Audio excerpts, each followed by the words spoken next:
o'rnidagi bizda yangi devor mebel. 330 ga balandlik 50 joy. O'rtada televizor podstavka bo'ladi. Bitta eski shkaflari bor, uni ichiga ishlatib boramiz. Sekin ko'rsatib boramiz. Mebelimizni korpusi tayyor bo'ldi. O'rta televizor podstavka, ikkita chekka garderob bo'lyapti. O'zlarini ichiga 100% o'zlarining eskilari ishlatib yuborildi.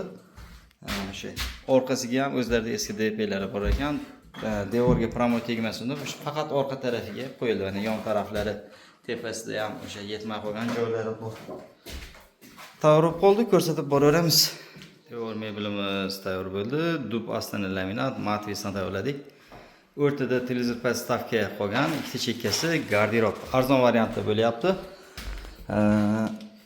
O'zlarining eski shkaflari ichlariga ishlatib yuborilgan. Oshxona-moshxonalarimiz vakuumli, ruchkalarimiz qora turbali. Televizor podstavkaning joyi o'sha qimmat variantda korobkali bo'ladi, chunki ichlari yonlari ko'rilgani hisobiga. Xo'p, rasxodlari 4.400.000 so'mga mashq holatda tayyor bo'ldi. O'zlarining eski shkaflari ichkariga ishlagani uchun 4.400.000 so'mga tushdi. Agar ichiga ishlamasa 4.800.000 so'mga tushadi. Qanaqa chiqibdi? Fikr mulohazalar kommentariyga kutib qolamiz. Sog' bo'linglar.